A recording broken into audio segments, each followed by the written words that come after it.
হিন্দুদের মন্দির ভাঙা যাবে কি না, হিন্দুরা যেসব মূর্তির পূজা করে তাদের এই মূর্তি ভেঙে ফেলা যাবে কি না।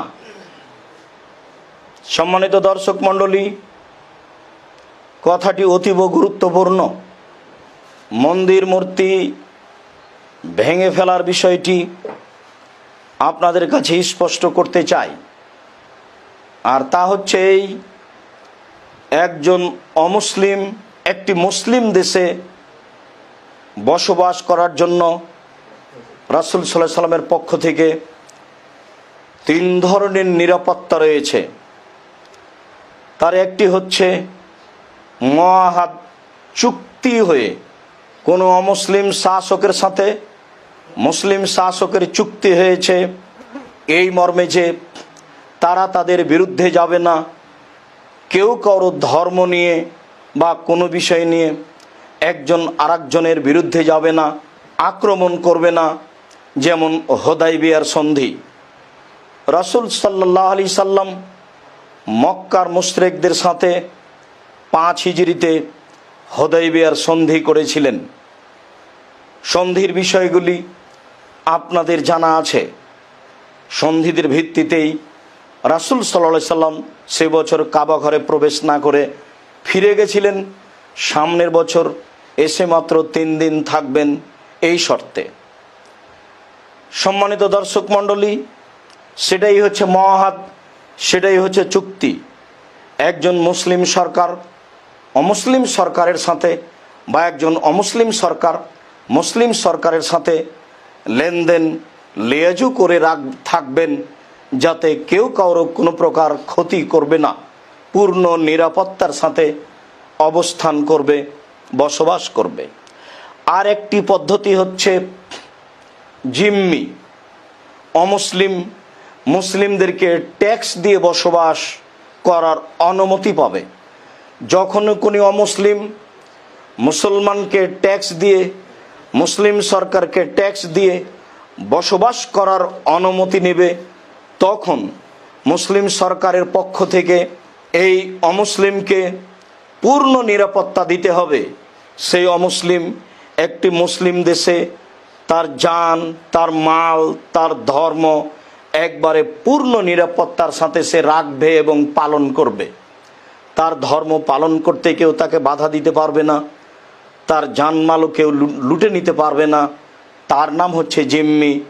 একজন মুসলিম সরকারের অধীনে ট্যাক্স দিয়ে নিজের জীবনের সার্বিক বিষয়, ইবাদত সহ মূর্তি পূজা সহ অনুমতি পেয়েছে, যা রাসূল সাল্লাল্লাহু আলাইহি সাল্লাম আদেশ করেছেন, যাকে জিম্মি বলা হয়।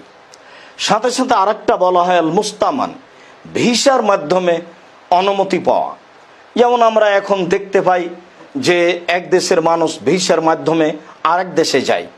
আরেক দেশে যায় মানে যে দেশে চলে গেছে সেই সরকারের অধীনে সে তার জান, তার মাল, তার ইবাদত পূর্ণভাবে করতে পাবে, এটাই সে নিরাপত্তা পেয়েছে। আর এই নিরাপত্তাই সরকার তাকে দিয়েছে, তার নাম মুস্তামান, তার নাম নিরাপত্তা প্রাপ্ত। তো সম্মানিত দর্শক মণ্ডলী, আমরা এ ব্যাপারে অমুসলিমদের মূর্তি ভাঙা, অমুসলিমদের মন্দির ভাঙার পূর্বের কথাগুলি আপনার কাছে স্পষ্ট করতে গিয়ে রাসূল সাল্লাল্লাহু আলাইহি সাল্লামের কথাটি বলি।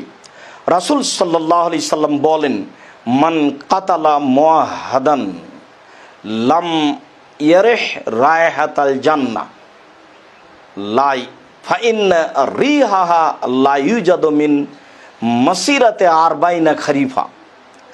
যে ব্যক্তি চুক্তিপ্রাপ্ত ব্যক্তিকে হত্যা করল, যে ব্যক্তি নিরাপত্তা প্রাপ্ত ব্যক্তিকে হত্যা করল, যে ব্যক্তি ট্যাক্সের মাধ্যমে নিরাপত্তা পেয়েছে এমন ব্যক্তিকে হত্যা করল, রাসূল সাল্লাল্লাহু আলাইহি সাল্লাম বলেন সে ব্যক্তি জান্নাতের গন্ধও পাবে না। মুসলিম তবুও পূর্ণ ইবাদত করে, তবুও তাসবিহ তাহলিল জিকির আজকার করে, তবুও কেন? সে একজন নিরাপত্তা প্রাপ্ত ব্যক্তিকে হত্যা করেছে। রাসূল সাল্লাল্লাহু আলাইহি সাল্লাম এভাবে বলেন। আরও তিনি বলেন সে তো জান্নাত পাবে না, পাবেই না। জান্নাতের গন্ধ পাবে না, যে গন্ধ 40 বছরের দূরত্ব পথ থেকে পাওয়া যায়। সম্মানিত দর্শক মণ্ডলী, আমরা আসলে ইসলাম বুঝি না বা বোঝার চেষ্টা করি না, যার কারণে আমরা তার শুরু শেষ নিয়ে বিবেচনা করতে পারি না। দেখেছেন অত্র হাদিসে রাসূল সাল্লাল্লাহু আলাইহি সাল্লাম একজন চুক্তির মাধ্যমে নিরাপত্তা পাওয়া অমুসলিম ব্যক্তিকে, একজন জিম্মি হিসেবে ট্যাক্সের মাধ্যমে নিরাপত্তা পাওয়া অমুসলিম ব্যক্তিকে, একজন ভিসার মাধ্যমে নিরাপত্তা পাওয়া অমুসলিম ব্যক্তিকে কেমনভাবে নিরাপত্তা দিয়েছেন। নিরাপত্তা দেওয়ার সাথে সাথে বলেছেন যে এমন অমুসলিম ব্যক্তিকে কেউ যদি হত্যা করে দেয় তাহলে সে জান্নাত পাবে না।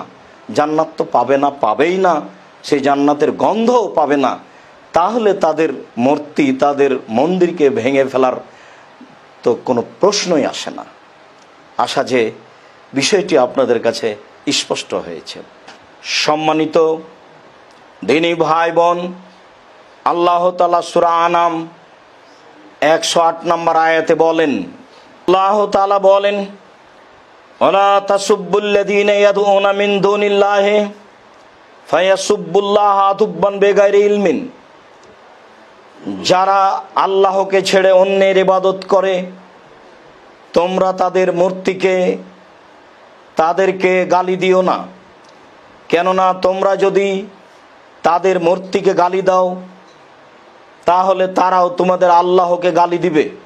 আল্লাহ তাআলা আরো বলেন, লা ইয়ানহাকুমুল্লাহু আনিল্লাযীনা লাম ইউকাতিলুকুম ফিদ-দীনি ওয়া লাম ইখরিজুকুম মিন দিয়ারিকুম আন তাবাররুহুম ওয়া তুকসিতু ইলাইহিম ইন্নাল্লাহা ইউহিব্বুল মুকসিতিন।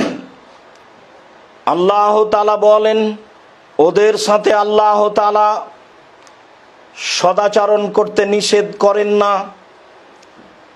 যারা তোমাদের বিরুদ্ধে লড়াই করে না, যারা তোমাদের দ্বীনের ব্যাপারে যুদ্ধ করে না, যারা তোমাদেরকে তোমাদের বাড়িঘর থেকে বের করে দেয় না,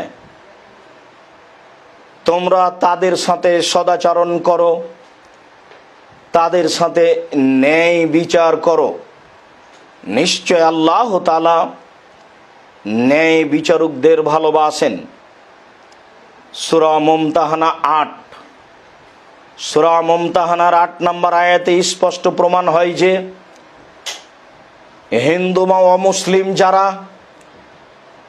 যারা মুসলমানের বিরুদ্ধে যায় না, মুসলমানদেরকে বাড়িঘর থেকে বের করে দেয় না, মুসলমানদের বিরুদ্ধে যুদ্ধ ঘোষণা করে না, তাদের সাথে সদাচরণ করতে হবে।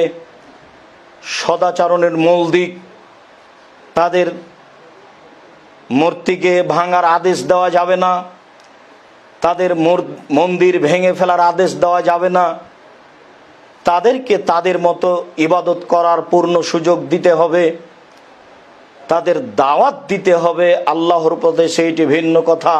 আশা যে বিষয়টি আমরা স্পষ্ট বুঝতে পেরেছি। আল্লাহু আ'লাম বিস-সাওয়াব ওয়া সাল্লাল্লাহু আলা নবী ওয়া সাল্লাম। আসসালামু আলাইকুম।